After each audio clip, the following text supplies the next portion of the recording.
Hello again, everybody, and welcome to the Mike Francesa podcast. This is what we call Mike's Mailbag, where we're going to get to a bunch of emails that have been basically sitting around, which I haven't gotten to. So, again, you can get these on the newsletter and just go to the Mike Francesa podcast. Send your emails to Mike Francesa podcast at gmail.com and just go to the Mike Francesa podcast.com. Put your email in and you can get all of this stuff on the newsletter. Now, let's start with Joe. What does horse racing have to do to regain some of its popularity? Uh, Joe, I don't think it's going to happen. I think what has happened is we live in an age where everything is so instantaneous. Horse racing is as far as for people who are involved in it from a handicapping and gambling standpoint, it is an art for them as much as a science. They understand why there's 20, 25 minutes between races. They utilize that time very efficiently. They understand what it means to see horses as they're in the post parade, as they warm up, know what to look for and stuff like that. The people who come to horse racing for a day or two, they want action. They used to things turning over every second. They want to be entertained. They want to be challenged. They want there to be a decision every second. And horse racing is just too slow for them. That's why it is a sport that Kate is really and is still populated by older people. It needs to get some of the youngsters in. It does at big events like the Breeders' Cup or any of the Triple Crown races. You see a lot of young people there, but they don't come back. They go there to be seen. They go there to socialize. They go there to put their fancy clothes on and have a couple of drinks and have fun. But they're not there after that. And I don't think that's a sport that can make a breakthrough in another way. I think they've tried a million times. I just don't think it's possible. Dustin, what are your thoughts on Stephen A. Smith potentially running for president? I got to be honest with you, okay? I've known Stephen A. Smith a long time. I go back with him to 20, probably 30 years. I have no idea about what his real thoughts are. He's obviously got a broadcasting career that's doing well right now. He polled at 2% in that poll. That's not dreadful. It's not good. And I know that Trump's guy Bannon was the one who mentioned this. So when the other side's promoting you to be the candidate, I'd be careful about that. But I really think for anybody who is outside the political arena to think they are going to duplicate what Donald Trump has done, to come from outside the political world, to not have held public office and think you're going to run for the biggest prize in the world, the presidency, and think you're going to fight through the primaries, raise the amount of money, get the backing you need, and succeed. I think the odds on that are about the same as pulling a straight flush in a big poker game. I think it is very, very long. I know it will probably lead to other people thinking they can duplicate what Donald Trump has done. I think what Donald Trump has done from that standpoint, coming from where he did as a TV personality, and if there had never been The Apprentice, he never would have been the president. That goes without saying. But he was always very good at branding. He was always very good at promoting. He was always very good at branding the name Trump. He did that times 100 to become what he has become, which is right now the most powerful man in the world. He always thought he was, and he became it. Uh, I don't think it will be duplicated. I think the odds on it being duplicated by a non-politician are going to be extremely long, and that includes Stephen A. Smith. John, have you ever been to Keeneland? Yes, it's a wonderful track. It's kind of a throwback track. I like Saratoga better, but Keeneland, which the last time I was there, I saw them doing a lot of building at Keeneland, which I didn't like because the building, and I don't like the building that they've done at Saratoga either. To modernize the tracks, to put, you know, hamburger emporiums in the paddock, to put up extra buildings takes away from the charm of what Saratoga is. I think that probably the same thing is happening as we get modern at Keeneland, but Keeneland is a beautiful track and like very much a throwback track. Um, Michael, whose absence from the Hall of Fame is more surprising, Bernie Williams or David Cohn? Um, I don't know. I never thought either one of them as being Hall of Famers. Bernie's one of my favorite players ever, and I consider him a good friend. I've always liked David too, but I think they were terrific players, money players, big time players. But again, Bernie Williams had a brilliant career. He was an incredible player, and he was a great postseason player, but he wasn't a Hall of Famer. That's all. I mean, sorry, but he wasn't a Hall of Famer. He was a wonderful player and had a great career. I mean, anyone would give their right tooth for his career. But again, the Hall of Fame is a little different. All you got to do is line up the players who are not in the Hall of Fame by position, and you'll see a lot of there are guys out there that won back-to-back MVPs, multiple guys. I could give you almost a whole team of them that aren't in the Hall of Fame. There are guys who had incredible runs, like Roger Maris is not in the Hall of Fame. Not even close. Guy had 133 home runs in 3 years. Won back-to-back MVPs with the Yankees. He's not in the Hall of Fame. I mean, I can think of so many players that hit 300 home runs or 350 home runs and aren't in the Hall of Fame, or hit 400 home runs and aren't in the Hall of Fame. It's very difficult to get into the Hall of Fame. Sean, what was your reaction to ESPN and MLB parting ways after 35 years? Hey, this is business. That's all it is. This is business. This is about money and exposure. That's all it is. So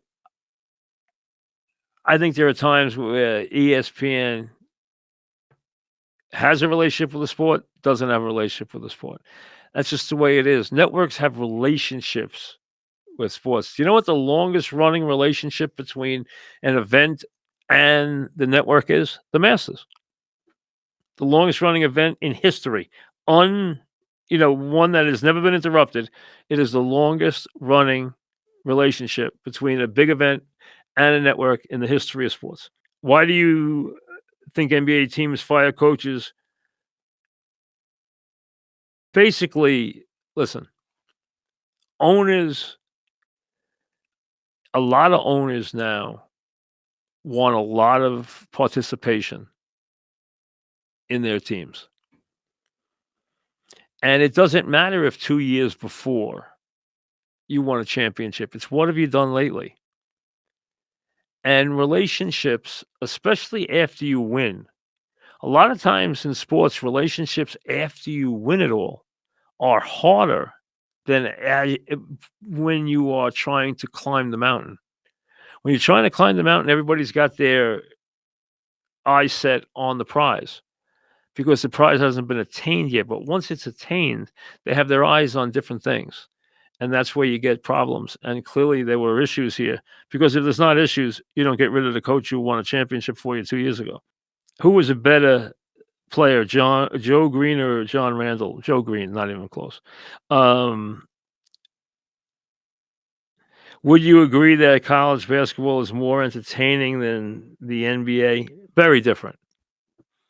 Listen, you go to a Knick playoff game, you'd be in the Garden Saturday at about 5 after 6 when they bring the lights down and tell me the Garden is not exciting.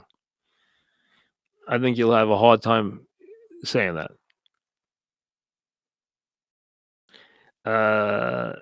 Claudio, do you have a favorite vacation or destination for a vacation?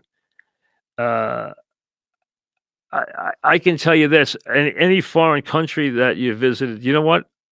I've never been. I've never been to Europe ever. I know that sounds crazy, but I never have. We now we're talking about going, but I've never been.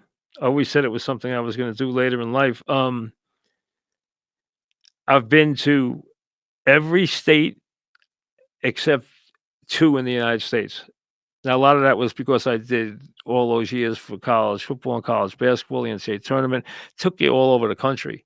So I've been to every state except 2. I've been to Hawaii, I've been to Puerto Rico, I've been to Mexico, I've been to Canada, I've been to Montreal, I've been to Toronto, I've been to Vancouver, but I've never been to Europe. Um, so I need to probably do that. I don't know what I'm waiting for. Uh, was there a particular moment or a specific show in which it hit you that dog, Mike and the Mad Dog, was going to be a big deal? Uh, I don't know if there was a.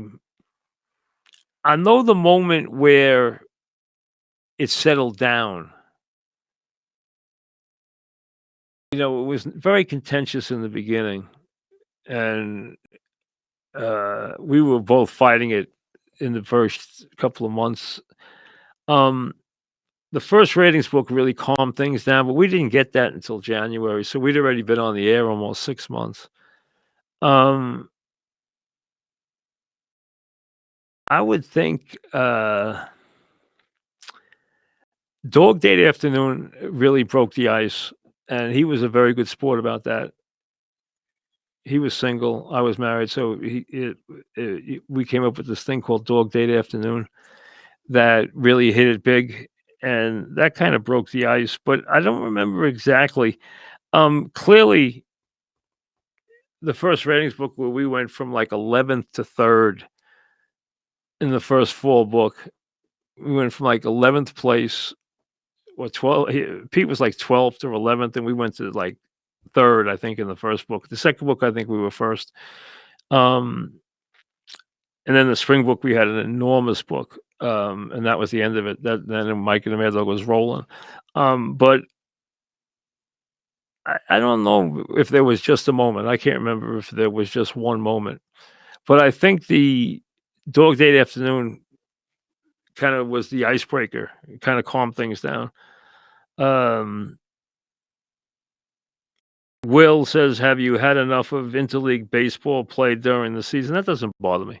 It really doesn't. I mean, I don't have a problem with that. I really don't.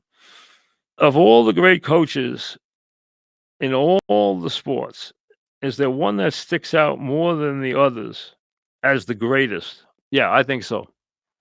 I happen to be of the opinion, yes.